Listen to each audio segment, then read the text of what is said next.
عورتیں اور بچے ایک بھی نہیں۔ بظاہر متوسط طبقے اور مخلوط ذاتوں کے یہ ہندو عموماً ادھیڑ عمر کے یا بوڑھے تھے۔ ان کے کپڑے معمولی، کچھ ملگجے لیکن پیوند سے عاری تھے، اور نہ کہیں سے پھٹے یا مرمت شدہ تھے۔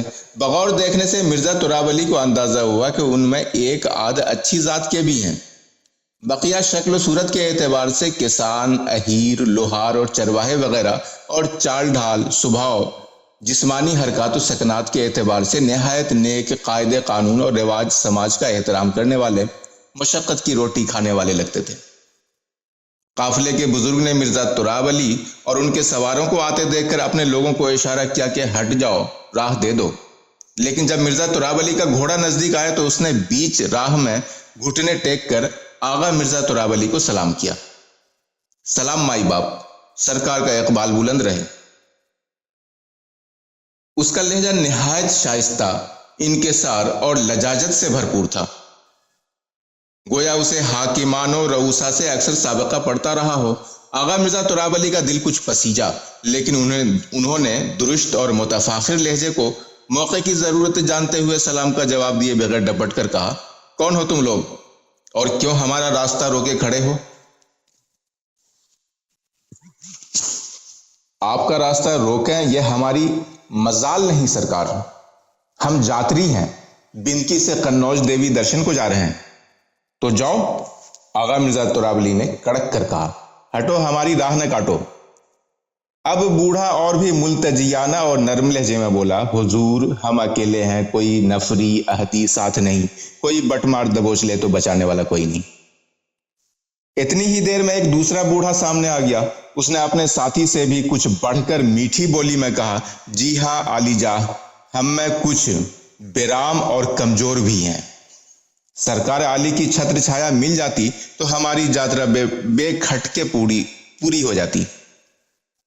آغا مرزا تراب علی نے دونوں بوڑھوں کو غور سے دیکھا۔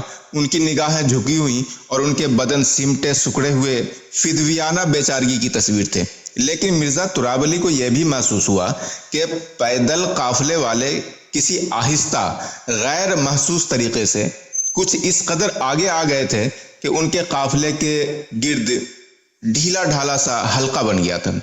ان کے بدن میں ہلکی سی سنسنی دوڑ گئی، یہ لوگ ٹھگ تو نہیں؟ ان کے دل میں یہ سوال تیزاب کی بوند کی طرح جلتا جلتا اتر گیا۔ نہیں، ٹھگ بھلا کیا ہوں گے، بالکل بے ضرر معلوم ہوتے ہیں۔ لیکن شاید وہ حلقہ اب کچھ اور بھی قریب آ گیا تھا۔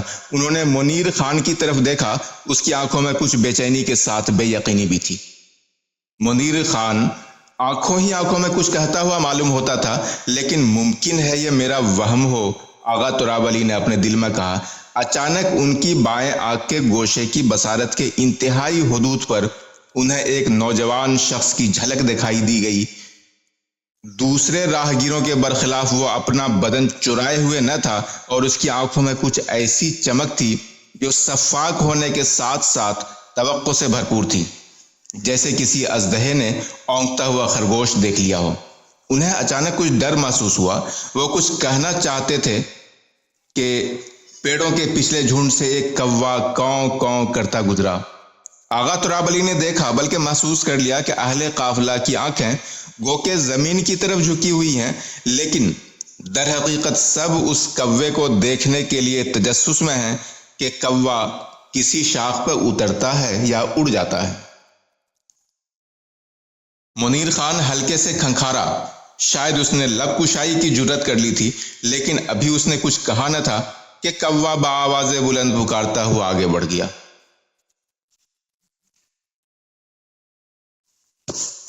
کوے کے گزرتے ہی اہل قافلہ کے چہرے بشرے سے کچھ مایوسی مترشح ہوتی تھی، گویا انہوں نے سمجھ لیا ہو کہ ان نواب صاحب کا تحفظ ہمیں نصیب نہ ہوگا، ہمیں اپنی راہ لگنا چاہیے۔ لیکن یہ مایوسی کسی اور بات کی غماز تو نہیں؟ آغا تراب علی نے دل میں سوچا، ایسا تو نہیں کہ یہ واقعی ٹھگ ہوں اور میرے سخت طرز گفتگو سے وہ سمجھ گئے ہوں کہ میں چھنک گیا ہوں اور اب ان مردار خاروں کا شکار نہ بن سکوں گا۔ پیدل قافلے والوں کا حلقہ ان کے گردا گرد کچھ غیر محسوس طور پر ڈھیلا ہو گیا تھا، لیکن کوئی اپنی جگہ سے ہٹنے یا ہلنے کی طرف مائل نہ لگتا تھا۔ سرکار، منیر خان نے پھنسی پھنسی آواز میں کہا، سرکار نکل چلیں۔ منیر خان کی آواز نے آغا تراب علی کے دل پہ گویا بانگے درا کا اثر کیا۔ وہ چونکے اور بھرائی ہوئی آواز میں بولے، ہاں ٹھیک ہے۔ پھر انہوں نے گلا صاف کر کے سامنے والے بوڑھوں سے کڑک کر کہا، چلو ہٹو تم سامنے سے۔ دونوں بوڑھوں کے چہرے پر کچھ ایسا تاثر تھا جسے وہ صاف سمجھ نہ سکے، لیکن یہ ضرور تھا کہ راستہ دینے کے لیے ان بظاہر مسکین بوڑھوں کی طرف سے کچھ خاص عجلت نہ دکھائی دیتی تھی۔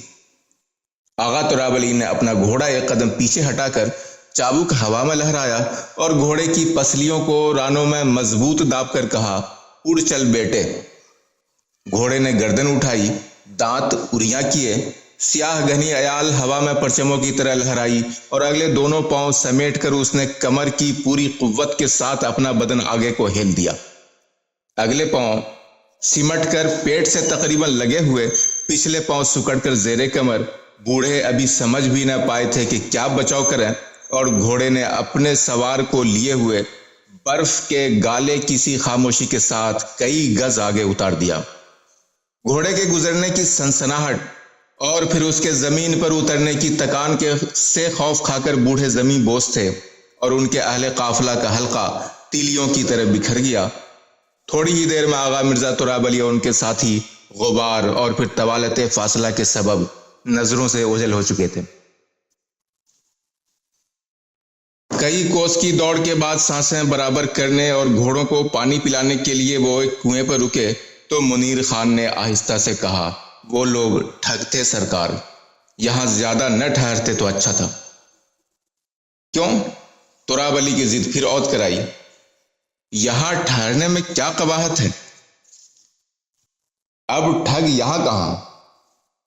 جناب، یہ لوگ شکار کو تاک کر اس پر اپنا پنجہ قابض کرنے کے لیے آگے پیچھے 2-3 ٹکڑیوں میں بٹ کر واردات کرتے ہیں۔ کچھ عجب نہیں کہ ان کی ایک ٹکڑی یہیں کہیں آگے گھات میں ہو۔ یہ کیا فضول بیان ہے؟ تم لوگ پٹھان ہو یا چرواہے اور گھسیارے ہو؟ بے وجہ ڈرے جاتے ہو اور بے موت کے مرے جاتے ہو۔ جناب، ایک بوڑھے برچھیت نے سینے پہ ہاتھ رکھ کر کہا، میں ان راہوں سے پہلے بھی گزرا ہوں، وہ سامنے پانڈو ندی ہے، میں نے اکثر سنا کہ ٹھگان نابکار اسی ندی کے گھاٹ میں چھپ کر گھات لگاتے ہیں اور واردات کر کے قریبی گاؤں میں چھپ جاتے ہیں۔ گاؤں یہاں سے آدھا کوس بھی نہیں ہے۔ خیر، میرا بھی ارادہ یہاں کوئی رات گزارنے کا نہیں تھا، چلو آگے بڑھو۔ شام ہوتے ہوتے وہ کانپور پہنچے، لیکن مرزا تراب علی کے قافلے کو وہاں ان کی حیثیت کے موافق کوئی سرائے نہ ملی، اس لیے وہ تیز دھاوے کے طور پر چلتے ہوئے بٹھور اور پھر بلہور پہنچے، جہاں انہوں نے رات کا پڑاؤ کیا اور بحفاظت تباشیر صبح سے اپنی آنکھیں ٹھنڈی کی۔ سردیوں کا موسم، دریائے گنگا بالکل پاس، لہذا ٹھنڈک اور کہرا دونوں غضب کے تھے، لیکن مرزا تراب علی نے جلد از جلد وہاں سے کوچ کیا۔ دن ڈھلنے کے کچھ پہلے قنوج کوئی 2.5 کوس رہ گیا تھا۔ ایک مناسب سرائے میں رات گزار کر اگلی صبح کو انہوں نے قنوج کے لیے کوچ کیا۔ وہ تھوڑی ہی دور گئے ہوں گے کہ انہیں کوئی 20-22 مسلمانوں پر مشتمل ایک پیدل قافلہ ملا۔ ان میں بھی کوئی عورت یا بچہ نہ تھا، لیکن وہ لوگ شکل سے انتہائی نیک طبع اور عابد و زاہد معلوم ہوتے تھے۔ اکثروں کی داڑھیاں لمبی، لبیں کتری ہوئی، پاجامے اونچے اور سروں پر گول یا چوگوشیا ٹوپیاں تھیں۔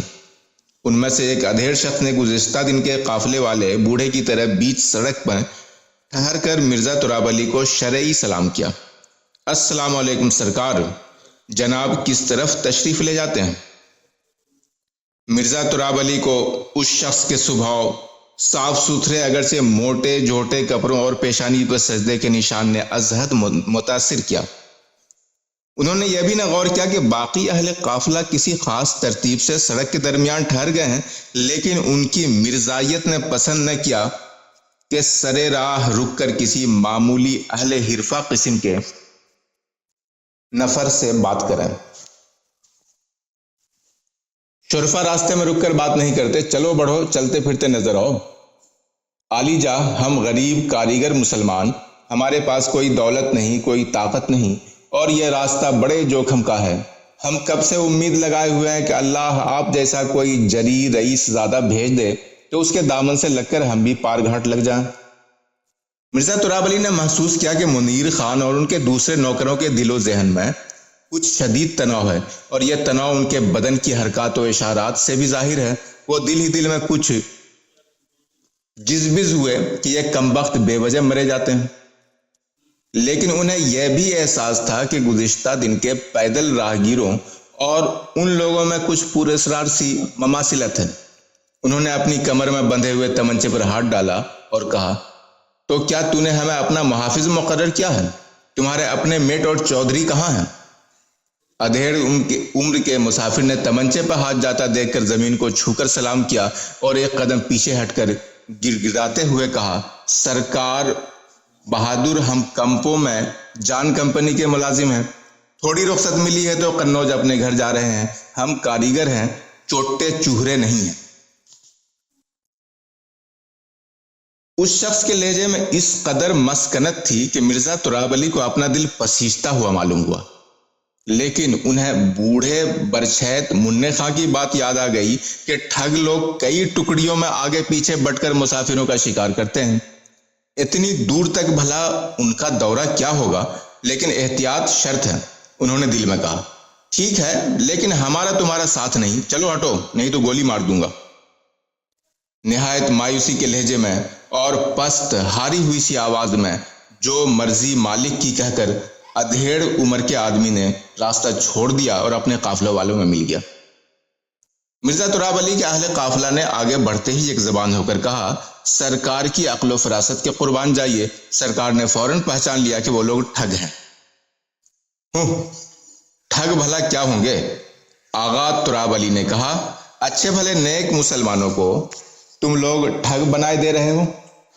پلٹ کر جواب دینے کی ہمت تو کسی میں نہ تھی، لیکن سب نے دل میں کہا کہ جان بچی لاکھوں پائے، خواہ وہ کسی بہانے سے بچی ہو، جان بچ تو گئی۔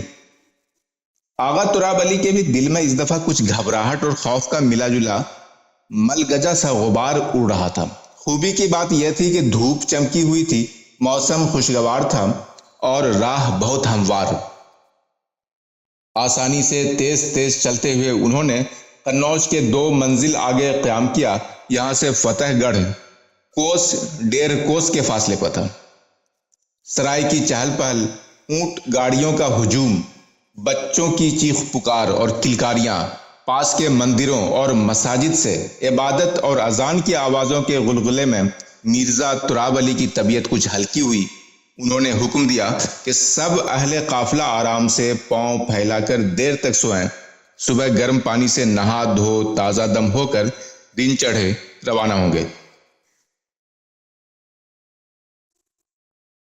اگلی صبح کو آغا تراب علی کپڑے پہن کر ناشتے کے لیے تیار ہو رہے تھے کہ منیر خان نے آ کر سلام کیا اور کچھ جھجکتے ہوئے، کچھ شرماتے ہوئے ملتجیانہ لہجے میں بولا، سرکار کچھ عرض کرنا ہے۔ کہو کہو۔ مرزا تراب علی نے محسوس کیا کہ اس وقت منیر خان کے چہرے پر وہی منفعلانہ لجاجت تھی جیسی کل اور پرسوں کے پاپیادہ قافلے والوں کا سامنا کرتے وقت نظر آتی تھی، لیکن جب منیر خان نے بات کہی تو وہ کچھ اور ہی تھی۔ سرکار یہ میرے گھر کے ہیں، میرے ماموں کے بیٹے، وہ بولا۔ پھر اسے شاید خیال آیا کہ بات ابھی واضح نہیں ہوئی۔ جی یہ میرا ماموں زاد بھائی ہے، صادق خان اس کا نام ہے۔ یا کہہ کر اس نے پیچھے مڑ کر کسی شخص کو اشارہ کیا کہ آگے آ جاؤ۔ 30-35 سال کی عمر، پستہ قد، گٹھا ہوا بدن، سر پر رنگین پھینٹا، بر میں رنگین گزی کا کرتا اور اسی رنگ اور کپڑے کا پاجامہ ایک بر کا، دونوں کپڑے بالکل صاف دھلے ہوئے اور پیوند یا چاک سے آری، جیسے کسی معمولی لیکن شریف گھرانے کا غریب آدمی ہو۔ تسلیمات عرض کرتا ہوں سرکار۔ اس نے جھک کر 2 تسلیمیں کی اور ایک طرف سکڑ کر کھڑا ہو گیا۔ اس نے اپنی نگاہیں اپنے پاؤں پر مضبوطی سے جما رکھی تھی۔ کیا نام ہے تمہارا؟ کہاں سے آ رہے ہو؟ نوارد نے اپنی آنکھیں زمین پر قائم رکھیں۔ غلام کو صادق خان کہتے ہیں، ہم کمپوں سے آ رہے ہیں۔